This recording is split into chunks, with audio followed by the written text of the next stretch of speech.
का। प्यारे भक्तों, गौ माता निकली है। गौ माता कामधेनु जब निकली तो लेने वाला कोई नहीं है।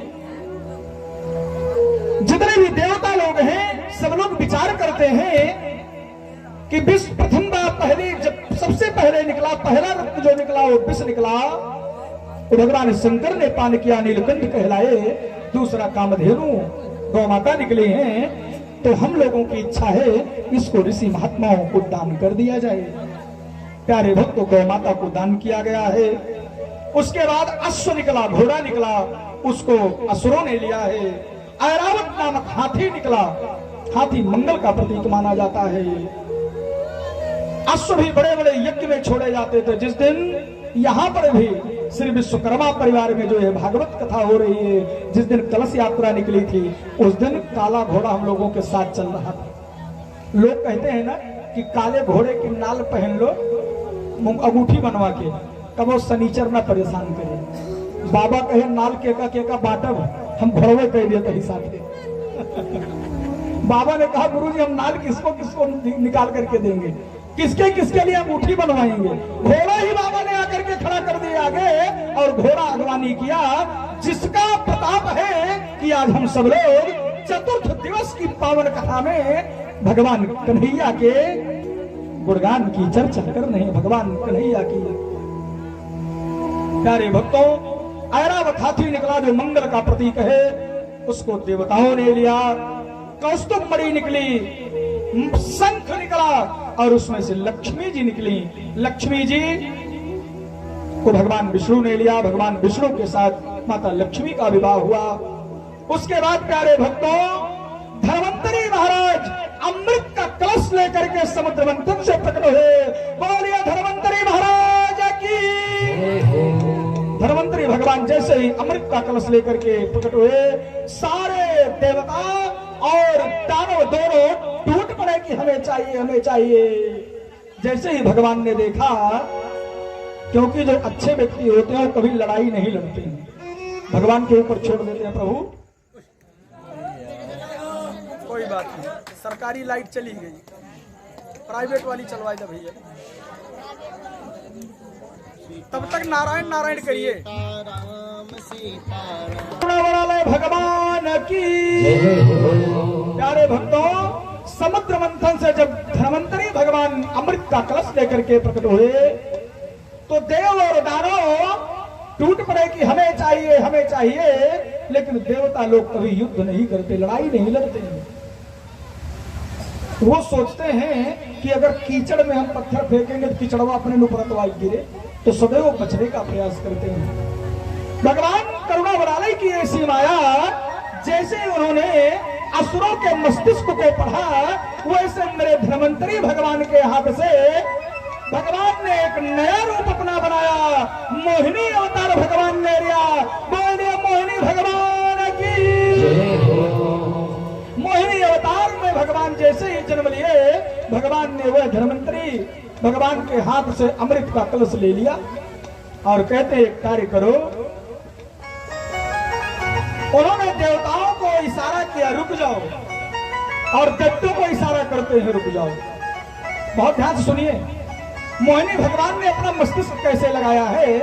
मोहिनी भगवान सबसे पहले दैत्यों के पास जाते हैं, कहते एक कार्य करो, मैं तुम लोगों के साथ चली चलूंगी। मोहिनी रूप इतना सुंदर भगवान का रूप है कि भगवान शंकर भी मोहित हो गए हैं। प्यारे भक्तों, मोहिनी का रूप जो भगवान ने बनाया है, एकांत में जाकर के कहते हैं कि मैं एक काम करती हूं, सबसे पहले ये जो कलश है अमृत का मिला हुआ, इसमें का जो ऊपर का भाग है वो देवताओं को दे देती हूँ, क्योंकि ऊपर पानी है और अमृत जो पेवर है वो नीचे है। जैसे अभी माठा पे पानी डाल दो तो पानी 1 घंटा 2 घंटा बाद ऊपर आ गया और माठा गाढ़ नीचे हो गया, वही स्थिति अमृत की आज मोहिनी भगवान बता रहे हैं। दैत्यों से कहते हैं कि सबसे पहले मुझे देवताओं को अमृत देने दीजिए, क्योंकि अमृत के ऊपर पानी है वो देवता लोग पिए हैं, और जो मुख्य अमृत है, जो अमर होने वाला अमृत इसमें से निकला है वो सब मैं तुम्हें प्रदान करूंगा। दैत्य लोग बात को मान गए। मोहिनी भगवान ने देवताओं को पंक्ति में बैठाया और सबको अमृत का पान कराने लगे। तब तक प्यारे भक्तों एक ऐसा उसमें दैत्य था जो आकर के मध्य में बैठ गया, जो राहु केतु बने आकर के वो मध्य में विराजमान हुए। चंद्रमा और सूर्य के मध्य में बैठ गए हैं।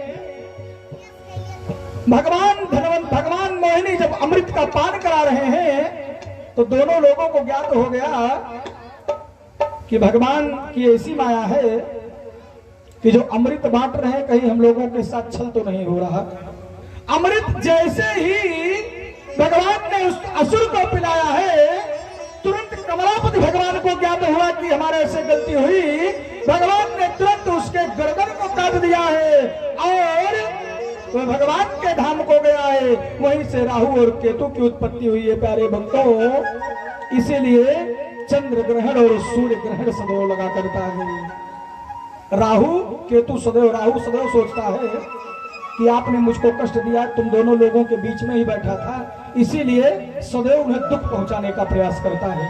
लेकिन निश्चित मान करके चलिए प्यारे भक्तों, राहु केतु कोई भी ग्रह चाहे जितना प्रयास कर ले, न तो सूर्य के प्रकाश को कम कर सकता है, न चंद्र के प्रकाश को कम कर सकता है। ठीक उसी प्रकार जैसे अगर हम सब लोग भगवान की भक्ति करते हुए जीवन को सफल करेंगे तो हम लोगों का भी नुकसान होने वाला नहीं है। इस प्रकार से देवताओं को अमृत पिलाया गया। जैसे ही दैत्य देवताओं से युद्ध करने के लिए दौड़े कि हमारे साथ छल हुआ है, तुरंत मदिरा को उत्पन्न किया गया और सभी दैत्यों को मदिरा पान कराया गया है। कल बता रहा था ना, और भागवत महापुराण में 5 महापाप बताए गए हैं। सबसे बड़ा सबसे प्रथम पाप मदिरा पान बताया गया है। ये राक्षसों के लिए समुद्र मंथन से निकला कि राक्षसों की बुद्धि भ्रष्ट हो जाए, आपस में लड़ करके मर जाए और देवता लोग आनंद के साथ भगवान की भक्ति को करते रहे। तो सबसे निवेदन है कि मदिरा का पान, अगर आप लोग तो कभी हाथ भी नहीं लगाते होंगे क्योंकि भगवान के चरणों के दास हैं, भगवान का सानिध्य तभी प्राप्त हुआ है। लेकिन जो जो आपके पहचान में हैं, अगर वो मदिरा का सेवन करते हैं तो उनको बड़े प्रेम से समझाओ, कहो कि आप राक्षस थोड़ी ना हैं, आप मानव हैं। भगवान ने आपको जन्म दिया है, आप मनुष्य कृपा की संतान हैं, तो भगवान की भक्ति करते हुए अमृत को प्रदान करो। इस तरीके से कोई कार्य मत करो। तो मेरा सबसे निवेदन है मदिरा का परित्याग करते हुए अपने जीवन को कृतार्थ करें। बोलिए करुणा वाले भगवान की जय हो। प्यारे भक्तों, इस प्रकार से खूब मंगल हो रहा है, खूब आनंद हो रहा है। सौनक जी श्री सूत जी महाराज के चरणों में प्रणाम करते हुए कहते हैं कि महाराज और आगे की कथा बताइए। प्यारे भक्तों, श्री सूत जी कहते हैं कि ध्रुव महाराज 5 वर्ष में ही उत्तानपाद के 2 पुत्र थे, उत्तम और ध्रुव। ध्रुव 5 वर्ष में ही भगवान के धाम को गए हैं, भगवान को प्राप्त हुए। करुणा वाले भगवान ने उन्हें दर्शन दिया है। ऐसी पावन कथा सुनाते हैं कि जो भगवान के पथ पर चल पड़ता है, भक्ति के मार्ग पर निकल पड़ता है, भगवान उसका सदैव मंगल किया करते हैं। ध्रुव की कथा आती है, सत्यकेतु की कथा आती है। इस प्रकार से कथा आगे बढ़ रही है। प्यारे भक्तों, सौनक जी श्री सूत जी महाराज के चरणों में प्रणाम करते हुए कहते हैं, प्रभु मैं वो भगवान की पावन कथा को सुनना चाहता हूँ कि त्रेता युग में तो भगवान ने सूर्य वंश में अवतार लिया, द्वापर में भगवान ने चंद्र वंश में अवतार लिया है। वह पावन कथा सुनाने की कृपा करें ना कि कमलापति भगवान ने कैसे इस पृथ्वी पर जन्म लेकर के धर्म की रक्षा की है। प्यारे भक्तों, जैसे ही इस बात का वर्णन शौनक जी ने श्री सूत जी से कहा। देवर्षि बाबा नारायण नारायण करके पधारे और कैसे गा रहे हैं आप लोग भी साथ में बोलिए। श्रीमन नारायण नारायण नारायण, श्रीमन नारायण नारायण नारायण, श्रीमन नारायण नारायण नारायण, श्रीमन नारायण नारायण नारायण, श्रीमन नारायण नारायण नारायण, भजमन नारायण नारायण नारायण, भजमन नारायण नारायण नारायण। श्री सूत जी महाराज शौनक जी से कहते हैं कि बहुत सुंदर तुमने प्रश्न किया है। भगवान समय समय पर जब जब पृथ्वी पर अधर्म होने लगा है, अहंकारी लोगों का जन्म होने लगा है, तब तक भगवान ने उनके अहंकारों का दमन किया है। और प्यारे भक्तों, भगवान का आहार जो है वो अहंकार ही है। भगवान अहंकार का ही भोग लगाते हैं, क्योंकि अहंकार का नाश करने वाले करुणा वाले भगवान सदैव भक्तों के ऊपर कृपा बरसाने वाले हैं। श्री सूत जी महाराज शौनक जी से कहते हैं, एक बार महाराजा बलि को भी अहंकार हुआ। करुणा वाले भगवान महाराजा बलि के अहंकार को खत्म करने के लिए, क्योंकि बलि इतने बलवान राजा बलि हो चुके हैं कि उन्होंने इंद्रासन को प्राप्त करने के लिए देवताओं को परास्त कर दिया, देवता लोगों का अधिकार ले लिया है, बड़े बड़े विशाल यज्ञ हुए हैं और इंद्र के समान ही उनकी पूजा हो रही है तो असुर कुल के, लेकिन भगवान के परम भक्त हैं। प्यारे भक्तों, दान पुण्य राजा बलि बहुत किया करते हैं। बामन भगवान का जब जन्म हुआ तो प्यारे भक्तों, बामन भगवान का जन्म ही इसीलिए हुआ कि जिससे बलि के अहंकार को खत्म किया जा सके। भगवान राजा बलि के अहंकार को, कथा बहुत बड़ी एकदम संक्षिप्त परिचय करा रहा हूं प्यारे भक्तों। भगवान का जन्म भी होना है जिससे आप लोग उम्हाए न का लिखा समय अनुसार कथा हो जाए, जाएं घर पर अन्नपूर्णा का प्रसाद ग्रहण करें और फिर से कल समय अनुसार 6 बजे आ जाए। सच में आप लोगों की बहुत याद आएगी। 4 चतुर्थ दिवस कथा समापन की ओर है। आप लोगों ने अपने दास के ऊपर बहुत प्रेम बरसाया है। यह आपका दास आप समस्त भक्तगणों का प्यारे भक्तों ऋणी रहेगा। बहुत प्रेम दिया है आप लोगों ने। बाबर भगवान राजा बलि के अहंकार को खत्म करने के लिए, परीक्षा लेने के लिए जैसे ही पहुंचे, राजा बलि ने जैसे ही देखा भगवान इतने सुंदर हैं, 52 अंगुल के हैं, बहुत छोटे से इतना दिव्य प्रकाश है कि जिसकी कल्पना भी नहीं की जा सकती। 52 भगवान के सुंदर स्वरूप को देख करके राजा बलि की पुत्री रत्नमाला भी मन में विचार करती है, अगर मेरा पुत्र हो जाता, ऐसा अगर मेरा पुत्र जन्म लेता मेरे घर में तो कितने सौभाग्य की बात होती। बहुत सुंदर लाला है। शुक्राचार्य ने जैसे ही देखा तुरंत वो जान गए कि ये कोई ब्राह्मण नहीं है, ये साक्षात विष्णु आए हैं, छल कर रहे हैं। प्यारे भक्तों, भगवान के चरणों की भक्ति करने के लिए, वंदना करने के लिए राजा बलि उठे हैं। भगवान के चरणों में प्रणाम किए, कहते हैं ब्राह्मण देवता, आपका पदार्पण हमारे यज्ञ महोत्सव में हुआ है। विश्वजीत बनने के लिए यज्ञ आयोजित किया है उन्होंने। कहते हैं प्रभु, मैं बहुत बड़ा बड़भागी हूँ जो आप ब्राह्मण देवता का आगमन हमारे द्वार पर हुआ है। मेरा घर का कोना कोना, मेरे राज्य का कोना कोना, मेरे भवन का कोना कोना पावन हो गया। खूब सेवा करते हैं भगवान की। कहते हैं ब्राह्मण देवता, मांगो आपको क्या चाहिए। 52 भगवान कहते हैं मैं क्या मांगू, पता नहीं मांगूंगा दोगे कि नहीं। राजा बलि कहते हैं आज तक मैंने जितना दान किया है, जिसने जो मांगा उसको मैं आज तक देता चला आया हूं, कभी आज तक मैं पीछे मुड़ करके नहीं देखा हूं। प्यारे भक्तों, शुक्राचार्य तुरंत जान गए। शुक्राचार्य बार बार राजा बलि को बुला रहे हैं। तब तक प्यारे भक्तों, बाबा भगवान से फिर बलि कहते हैं कि बताओ क्या चाहिए। ब्राह्मण देवता बताने की कृपा करो। बावन भगवान कहते हैं मुझे मेरे पग से मात्र 3 पग भूमि चाहिए। कितने पग? 3 पग भूमि मांगे।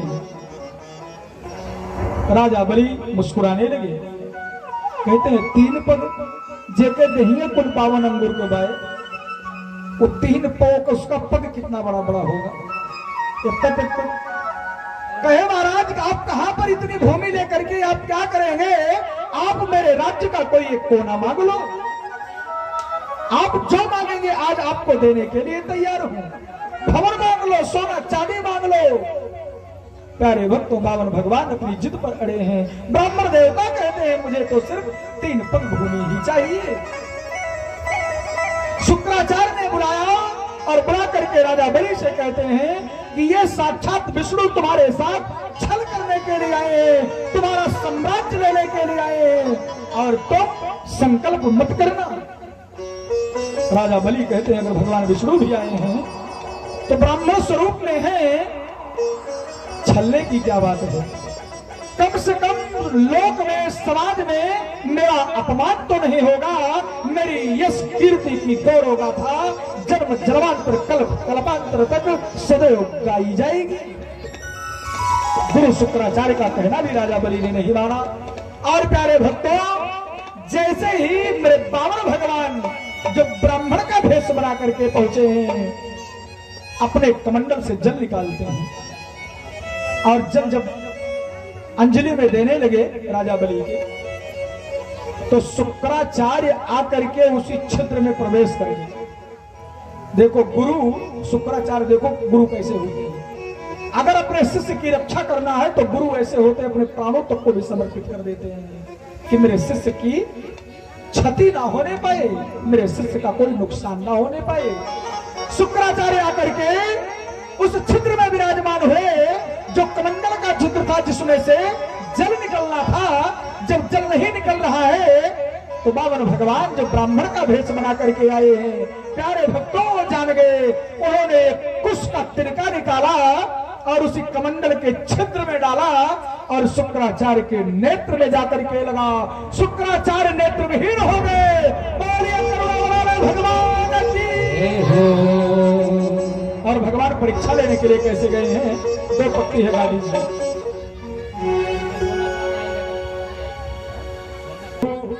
बावन रूप बनाए, सब लोग बोलिएगा, प्रभु बावन रूप बनाए, बलि राजा के द्वारे आए।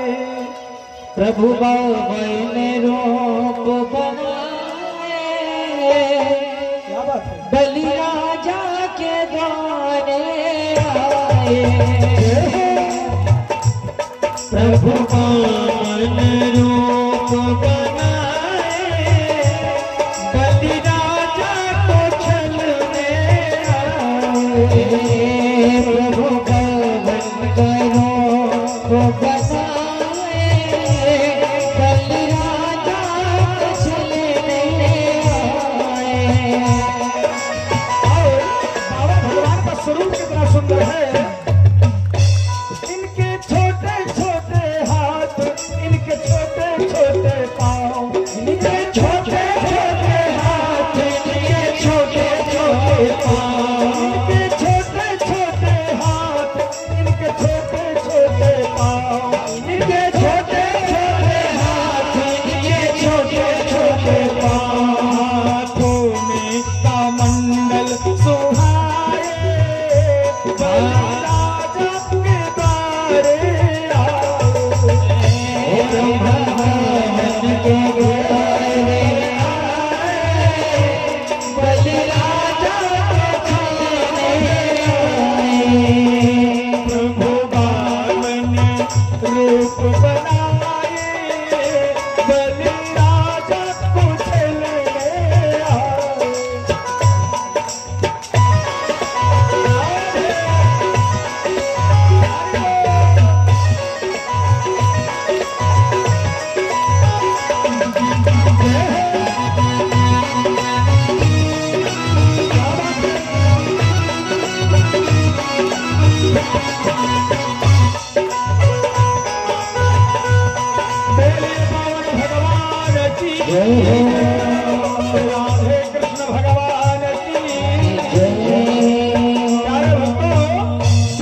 आंख को पकड़ करके जोर जोर से क्रंदन करने लगे। शुक्राचार्य का नेत्र चला गया। इसीलिए जो बालक शुक्र ग्रह जिस बालक के ऊपर प्रभावी होता है जन्म के समय, उन बालकों को जल्दी से चश्मा लग जाता है, नेत्र के रोगी हो जाते हैं। और प्यारे भक्तों, जब भी बालक गर्भ में आए तो जैसे जैसे आज आप लोगों ने कथा सुनी, कल आप लोगों ने कथा सुनी, जब भी किसी मां बहन के गर्भ में कोई संतान आए तो भागवत गीता पढ़ो, श्रीमद् भागवत महापुराण की कथा सुनो। भागवत कथा का एक एक श्लोक कपिला को दान करने के बराबर है। प्यारे भक्तों, आपकी संतान अति बुद्धिमान होगी, अति तेजस्वी होगी। प्यारे भक्तों, भगवान ने संकल्प करवाया और संकल्प करवाने के बाद उन्होंने मापना प्रारंभ किया। प्रथम पग में ही उन्होंने पूरा भूमंडल नाप लिया, दूसरे पग में उन्होंने स्वर्गलोक देवताओं का समस्त लोकों को नाप लिया। अब तीसरा पग बढ़ाने के लिए कोई जगह बची ही नहीं। भगवान कहते हैं राजा बलि से, अब मैं क्या मापूं। राजा बलि भी ऐसे भगवान के भक्त, राजा बलि भी भगवान के चरणों में अपने शीश को रख देते हैं। कहते हैं भगवान, ये जो आपने देह मुझे दिया है, ये पूरा देह मैं आपको समर्पित करता हूँ। एक पग से आप मेरी देह माप लीजिए। बोलिए पावन भगवान की। राजा बलि के अहंकार को भगवान ने खत्म किया, उनकी देह को नापा और देह को मापने के बाद भगवान ने राजा बलि को दुख नहीं दिया, उन्हें पातालपुरी का राजा बना दिया। आज भी बलि राजा की पूजा होती है। बोलिए राजा बलि राजा की। प्यारे भक्तों, इस तरीके से कथा में खूब आनंद आ रहा है। शौनक ऋषि कहते हैं, प्रभु मेरी बड़ी बेसब्री से इच्छा हो रही है कि मैं उस वर्णन की गाथा को सुनो जिस चंद्रवंश में करुणा वाले भगवान ने जन्म लिया है। प्यारे भक्तों, श्री सूत जी महाराज शौनक ऋषि को कथा सुना रहे हैं और भगवान की कथा सच में गजब की है। प्यारे भक्तों,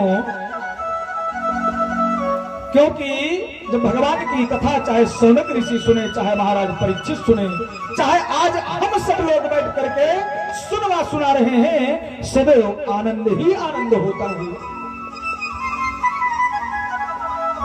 क्योंकि भगवान के चरणों में सदैव आनंद बरसता है।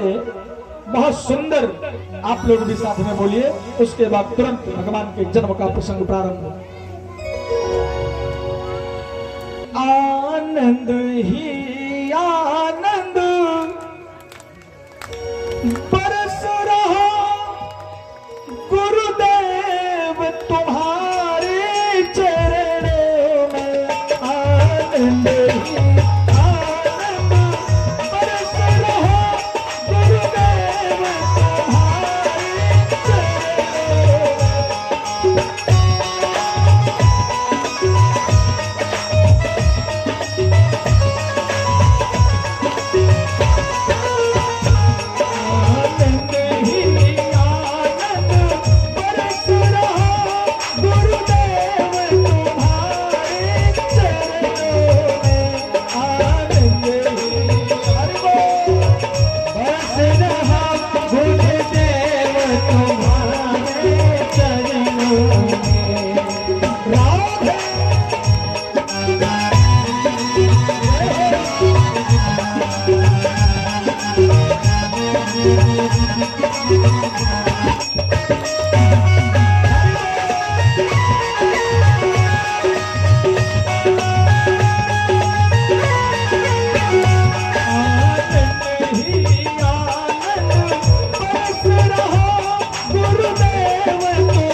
ही आनंद बरस रहा गुरुदेव आपके चरणों में। आनंद ही आनंद बरस रहा गुरुदेव आपके चरणों में।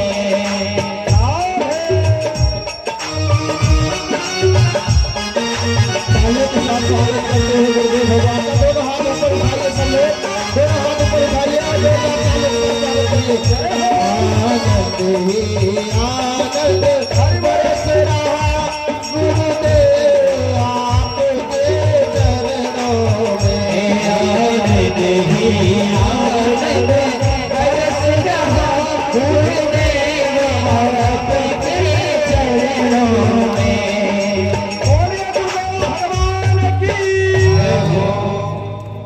सच्चिदानंद भगवान की, आनंद कंद परमानंद भगवान की।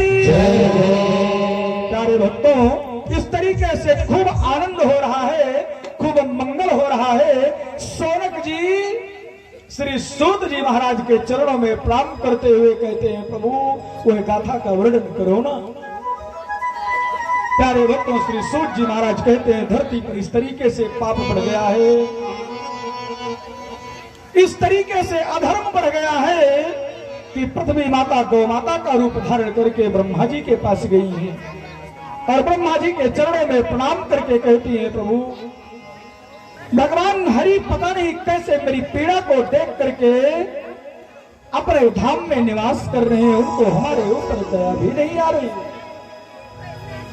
मेरे ऊपर इस तरीके से पाप हो रहा है, गौ माता सताई जा रही है, ब्राह्मण हमारे सताए जा रहे हैं, संत महात्माओं का अपमान किया जा रहा है, यहाँ तक कि मनुष्यों में भेद खत्म हो रहा है, एक जीव दूसरे जीव के पीछे पड़े हैं।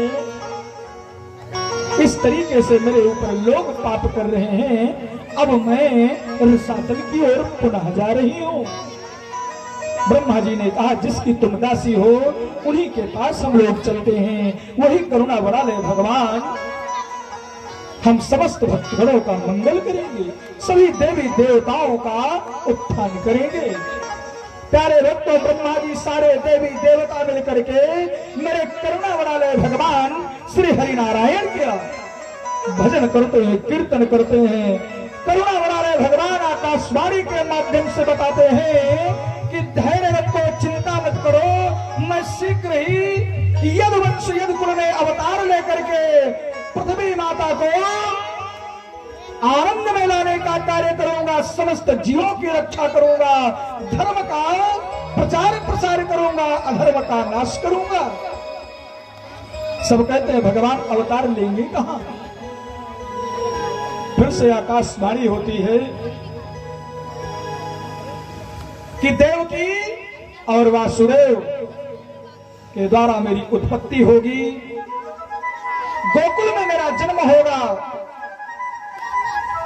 और देवकी के यहां 8वें संतान के रूप में जन्म होगा। पूरा वर्णन बताने के बाद वह आकाशवाणी शांत हुई।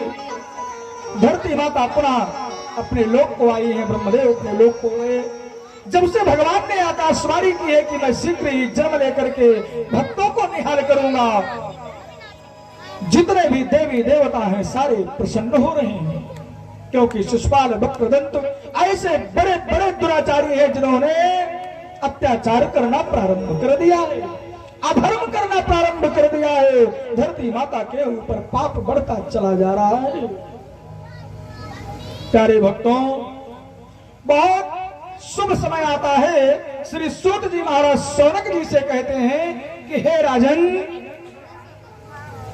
मथुरा के राजा उग्रसेन हैं, मथुरा के राजा उग्रसेन हैं और उनके पुत्र का नाम कंस है, उनके भाई का नाम देवक है और देवक की जो पुत्रियां हैं रोहिणी और देवकी। श्री सूत जी महाराज सौनक जी को कथा सुना रहे हैं और कहते हैं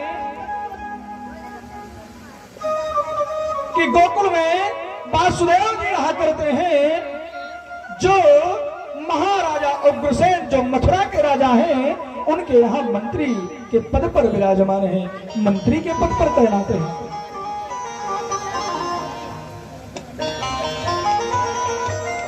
वासुदेव ऐसे सत्य धर्मनिष्ठ हैं, ऐसे सत्यवादी हैं कि जिसकी कल्पना भी नहीं की जा सकती, इसीलिए उनका नाम वासुदेव है। वासुदेव का अर्थ कौन कौन जानता? हाथ उठाओ जो लोग जानते हो, कथा सुने होगा तब जानत होगा। मेरी दादी माँ के लिए एक बार जोरदार ताली बजाओ, देखो दादी माँ जानती है। अब एक छोड़ के बिटिया बाबा बैठी, देखो वो हाथ उठाई। वासुदेव का अर्थ है प्यारे भक्तों, वास धन देव बराबर वासुदेव। जहां पर सदैव देवताओं का वास रहता हो, उसी का नाम वासुदेव है।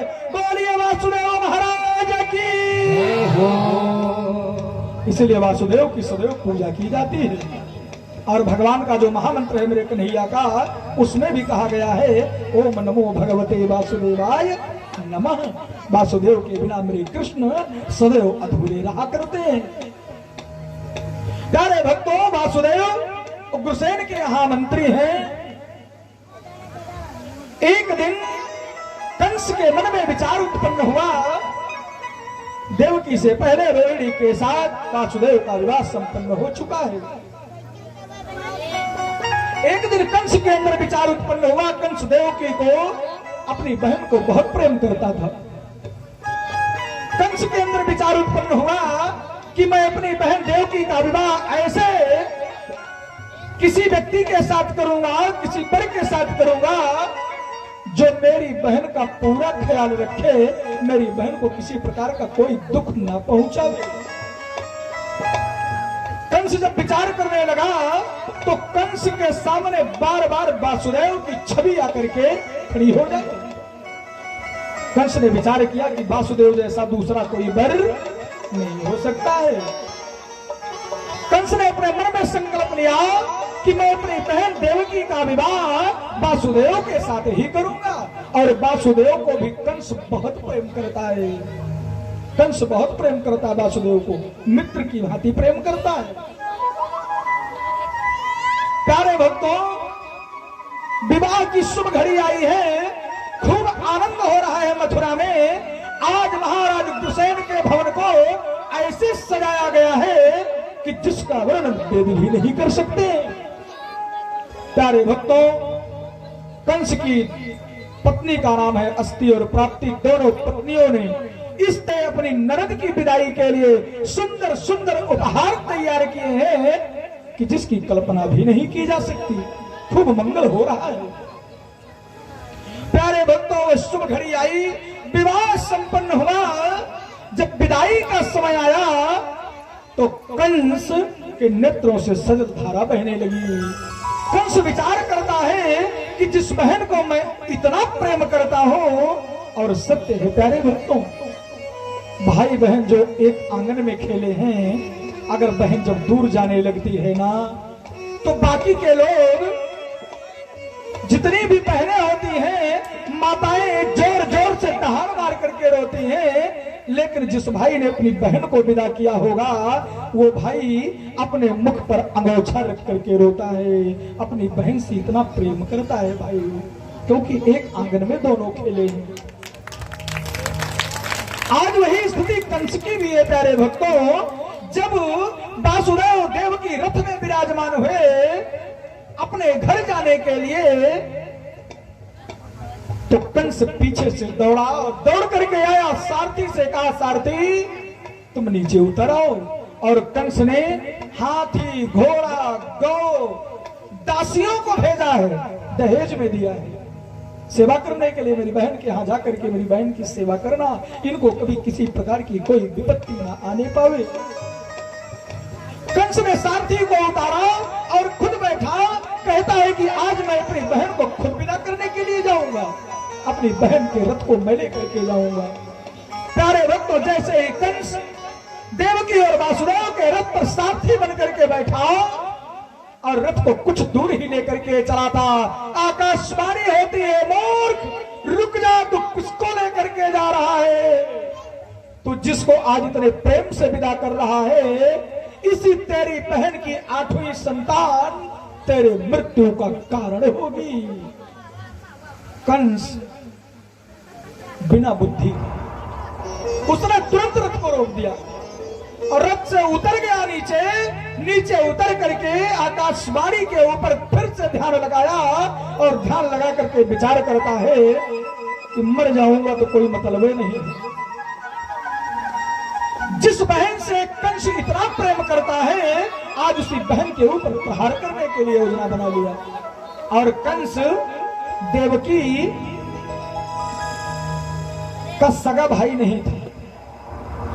कंस महाराजा उग्रसेन के पुत्र थे और माता देवकी उग्रसेन के जो भाई देवक हैं उनकी पुत्री है। और कंस महाराजा उग्रसेन का भी पुत्र नहीं है, कहने में है लेकिन है नहीं। कंस महाराजा उग्रसेन की प्रियतमा जो है पद्यावती, एक बार पद्यावती अपने मायका गई थी। उनके पिता का नाम महाराजा सत्यकेतु।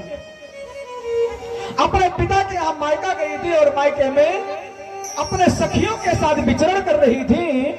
उसी समय कुबेर भगवान के यहाँ एक दुर्मिल नाम का गंधर्व रहा करता था, जो इतना मायावी था वो प्रत्येक भिन्न भिन्न प्रकार के रूप बना लिया करता था। वो आया सत्यकेतु के राज्य में। जैसे ही उसकी दृष्टि पद्यावती के ऊपर पड़ी, उसने ध्यान लगाया ये किसकी पत्नी है। उसने तुरंत उग्रसेन का रूप बनाया और उग्रसेन का रूप बना करके काम भावना को लेकर के पद्यावती के समीप गया और पद्यावती ने भी उस बात को स्वीकार कर लिया। तो जब पद्यावती ने काम भावना से पति के रूप में दुर्मिल को स्वीकार किया, जो छल से उग्रसेन का रूप बनाया था, तो पद्यावती को गर्भ धारण हुआ।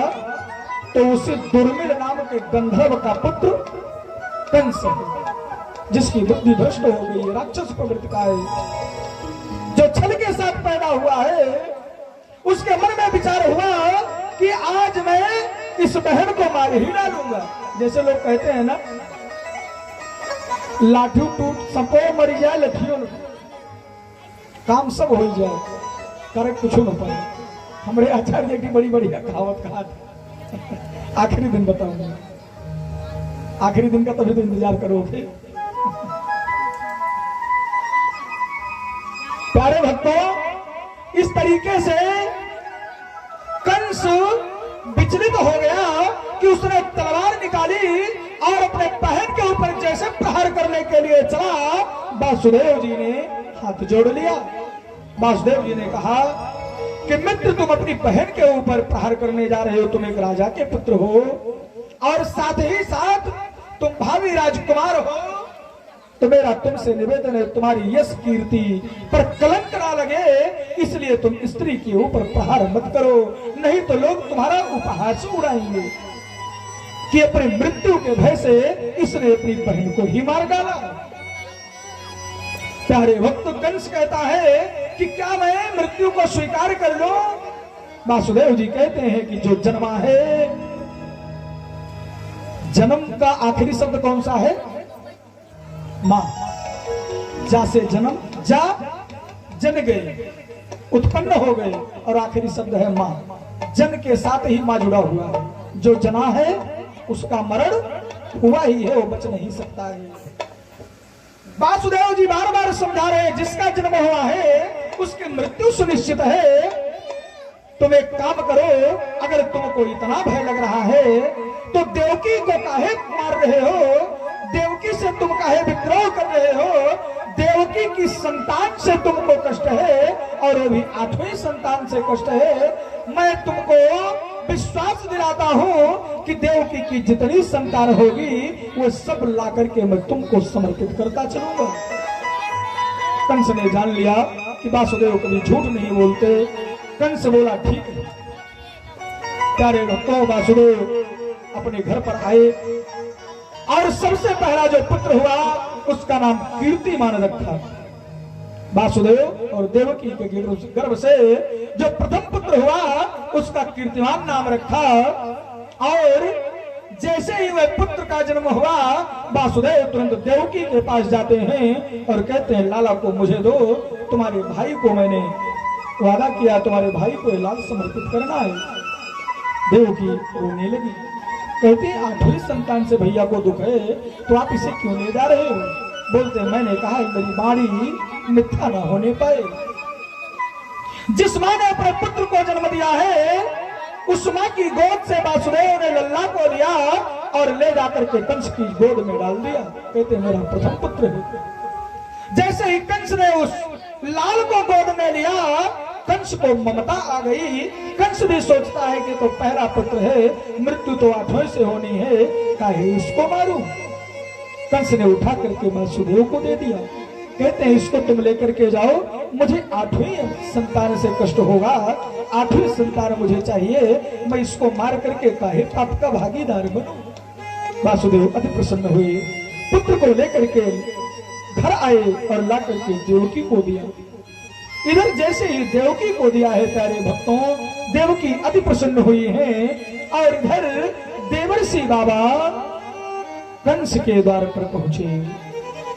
जैसे ही कंस ने देवर्षि को देखा, कंस देवर्षि के चरणों में प्रणाम करते हैं और कहते हैं मुनिराज आपका पदार्पण हुआ है। कहते हैं कंस मैं तुम्हें सावधान करने के लिए आया हूं।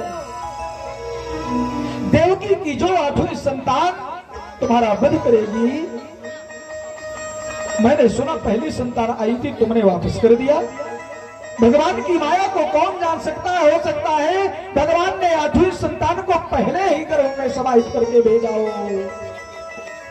कंस कहता है नारद बाबा से तो क्या करूं, मैं उसका वध कर दूं? नारद बाबा कहते हैं मैं काहे अपने मुख से पाप बोलूं। देवर्षि बाबा कहते हैं मैं तुमको सिर्फ सचेत करने आया हूं कि कोई भी अगर आप कोई भी सामान रख दो, चाहे आप कोई पंक्तियों लाइन को खींच दो, तो चाहे इधर से पढ़ो चाहे उधर से पढ़ो, आखिरी और प्रथम की इधर से पढ़ोगे तो भी आखिरी 8 जाकर के होगी, आखिरी से पढ़ोगे तो जो फर्स्ट वाली हो जाकर के आखिरी फिर आ जाएगी। बोलो मैं तुमको सिर्फ बता के जा रहा हूं, मैं क्यों बोलूं तुम मार दो, तुम्हारा भांजा का है मन को। नारद बाबा जैसे ही गए वैसे ही कंस ने तुरंत सेनापतियों को भेजा है, अपने पिता को भी महाराजा उग्रसेन को भी कारागार में डाल करके मथुरा का राजा बना और अपने बहन देवकी और बहनोई वासुदेव को बुला करके कारागार में डाल दिया और प्रथम पुत्र को मार दिया। इस प्रकार से कंस ने देवकी के 6 पुत्रों का वध कर दिया। जब 7वां पुत्र देवकी के गर्भ में आया, भगवान करुणा बना ले जो शेषशैया पर विराजते हैं, उन्होंने माया को बुलाया और इस समय 7वें